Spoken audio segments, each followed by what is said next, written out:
This is the first of my inner views of amazing women in my life. Today we're going to talk with Nancy Loeffler. She is an author of The Alchemy of Grief, and she is a samyama practitioner and a wise woman in many, many ways. Hi, Nancy. Hi, Sheila. Good to see you this afternoon. Good to see you, too. It's great to be here. I wanted to talk to you about a phrase you used when we were talking another time, which was the transformation you never expected to have. Do you want to say what that is and give us more information about that, please? Sure. The transformation that I had was in the course of walking a grief journey after I lost my daughter 17 years ago. And when I first began the journey, grieving for my daughter, I didn't know what that was supposed to look like.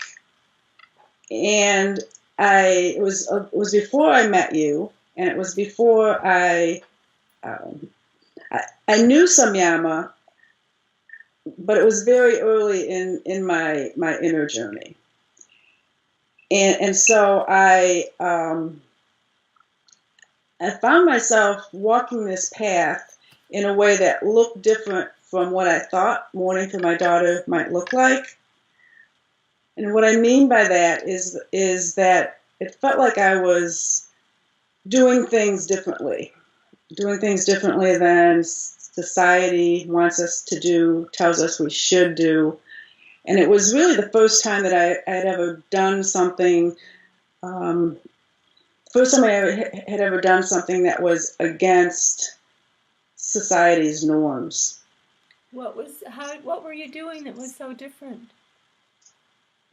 Well, I began to process my grief with samyama even before I met you. Samyama was already a part of my life, so I knew the practice, but it wasn't a daily thing. And samyama taught me how to be with my feelings as they were in the moment, and I was never allowed to have feelings growing up. So my grief journey was putting me smack in the face of something that I wasn't supposed to do. I wasn't supposed to have feelings, and yet I had really strong feelings. So Samyama allowed me to be with those feelings as they were, and I found that when I was doing that, they shifted a little bit and they softened. And I didn't expect that to happen. I didn't expect to be able to actually be with such devastating feelings. So you actually went into the feelings in your heart directly? Yes. I brought the feelings, my feelings of pain, my feelings of devastation, sadness into my heart. And I was able to be with the energy of that feeling without stories of what I should have done, what I could have done, or thinking about all the time Leah was in the hospital for 5 days. I could be with those feelings without trying to figure out how I could have changed the story to make her be okay, because she wasn't here. And I find that even today, my head still can't wrap itself around the fact that she's not here physically. And when I bring it to my heart can hold that, and I can be with that feeling. And that's where the alchemy happens. Yeah. And that was the transformation. So when I talk about the transformation that I never expected, I didn't expect grieving for my daughter to lead me to a place where I'm able to talk about my story, I'm able to share my story, and certainly I didn't expect to write a book about it. Yeah. Very powerful. I thought that the transformation you were going to talk about was the actual death of Leah, because that's such a shocking, horrific experience. Is so unexpected and everything. And I'm hearing you really are holding that and the process that you went through as a result of her passing. Yes. It really gave me the opportunity to go really deep and to excavate. Shortly after she died, I heard these words.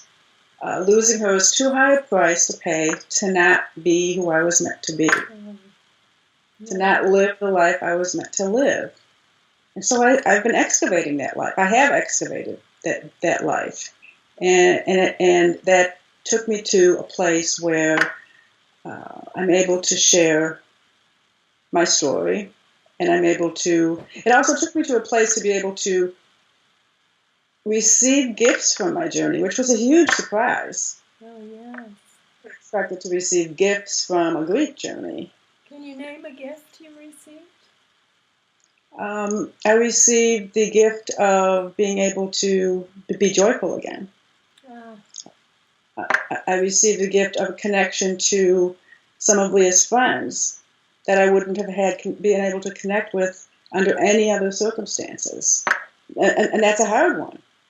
And I can't, my mind wants to slice and dice it and say, well, go through all kinds of stories. And I just bring it back to my heart because she's not here and I have the connections. Yeah. And I'm just breathing it in. Yeah. A lot of deep breathing in all of this. Yeah. And the rest of your family, how were they around all this? Did they know about how you were going through it with Samyama? I don't know if they knew it at first. My husband, Dan, he needed to grieve in his own way. He knew Samyama at the time. He didn't use Samyama to process his grief. He went a more traditional route with a traditional grief counselor, which was his way. And somehow we realized that we each needed to go through our own. I call mine walking my grief spiral. But we each needed to follow our own grief path before we could come back together and be with each other with it. We certainly talked about it, but we weren't able to really comfort each other until we were at a certain point in our own grief journeys. Yeah. My son, our son, is 36. He was 20 at the time. He had his own path, but it also led him to a place of he's a very conscious and spiritual and connected man. And I know that a part of that was him walking his own grief journey. Yeah. I know you and Dan are very close and often present together. Yes. When you go out to do your book sharing. So often couples can't stay together through such a tragedy. It's remarkable. I've witnessed that's you true. too. That's true. And this also gave us the opportunity to look at areas in our relationship and our marriage that weren't working. And to make the decision whether we were going to go to a place and excavate a new relationship, create a new relationship, because we were each different people. Mm-hmm. We continued the same place with the same perspective. We needed to meet each other where we were, as the way that grief changed us. Grief changes everybody. It continues to change me. I'm from day to day. I'm a different person because of my grief journey. Mm-hmm. Amazing. Beautiful. Yeah. And when did you come into the temple in relation to this? temple. I came into the temple. I came into a portal, which was pre-temple, in March of 2001, which was less than 6 months after Leah died. She died in November of 2000. And then I joined the temple in September of 2001. Mm-hmm. Mm-hmm. And that's when I was really held and witnessed in my grief and learned how to be with my feelings. And that's being with grief really holds holds a lot. It speaks about how I began being with my feelings, and about since I was never allowed to have feelings as a child, just to be with them and to allow them to be there as they are was an important part of my journey. Yeah. So that's why being with grief came up as the name of my company. Yeah, yeah. Business. I don't know. Yeah, it doesn't. I call it. It is a business. It is my company, but it's more my calling, my vocation. Yeah, it's certainly a path. Yeah. Yeah. I'm just struck by an image that comes to me that's in the film we made, Eve's Fire, of you with all the women standing around you, putting their hands on you.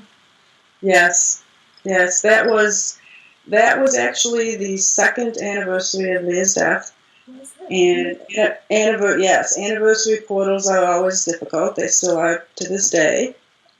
Milestones have a way of bringing back feelings, and I've learned that as that happens each year, as that spiral comes back around, it's a way for me to receive additional grace and blessings. Is what I call the gifts I receive.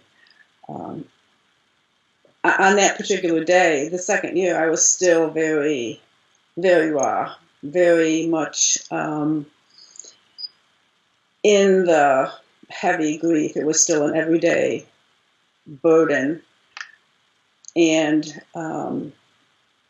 being able to receive the witnessing of all the women in the temple and being held by you and everybody there, not only on that day, but for as long as I was in the temple, was also a huge gift. Being witnessed in this work, I think, really was an important part of moving through it. Mm-hmm. Yeah, no doubt about that. We need community at such times, and often people can't reach out for community when they're in so much pain. Yeah. At what point did you decide, or were you guided to write this book? Yeah. I was being guided to write the book for a really, really long time. I remember even in temple, I would hear things like, "Someday you'll be helping people navigate their grief journey in a way that you don't expect, and someday you're going to write a book." And I just sort of pushed it off to the side, thinking that who am I to write a book, right?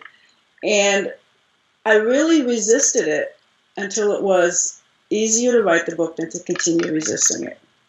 I love that.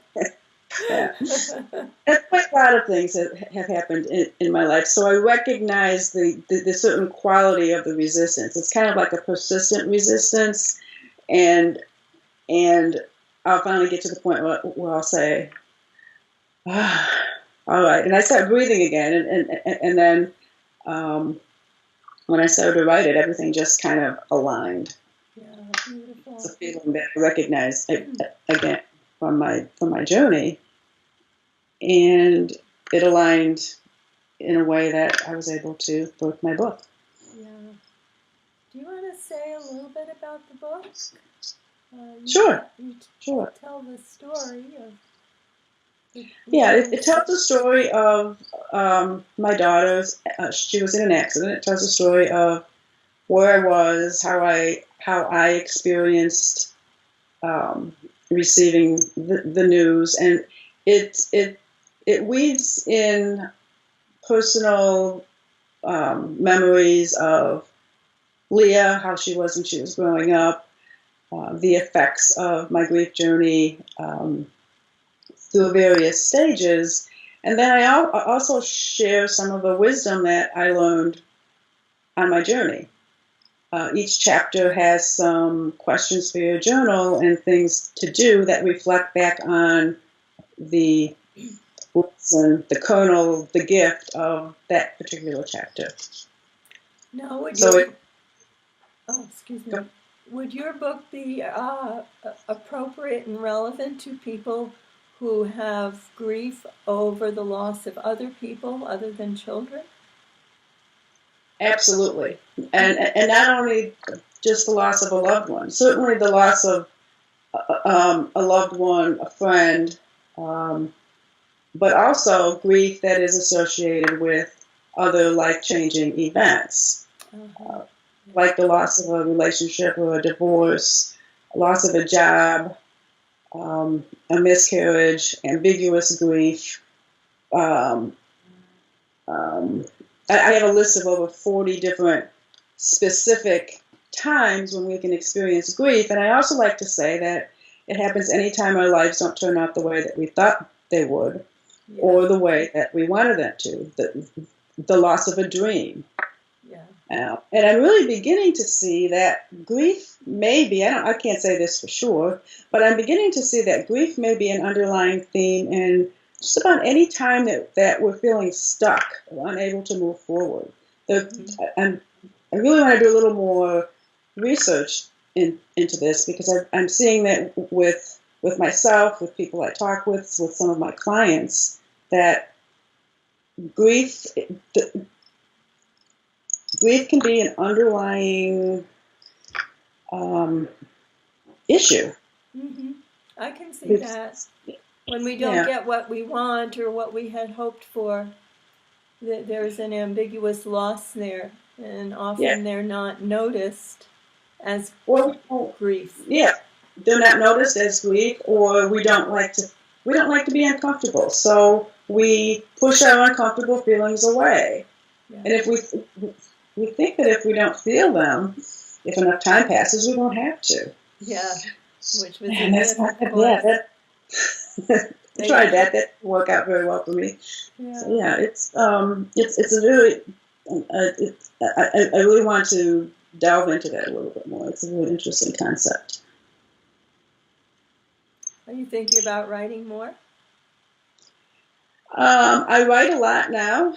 I've been asked many times if I'm going to write another book. I haven't been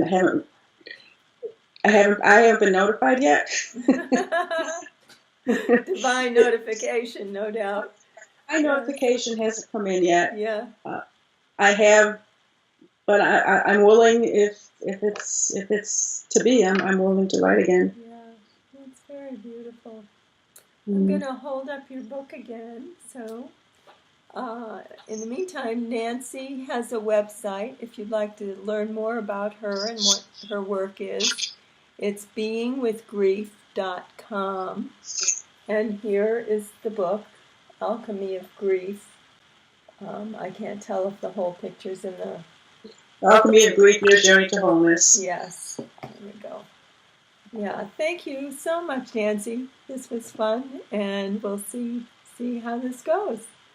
Thank you, Sheila. I wish you many blessings. Much love. Thank you.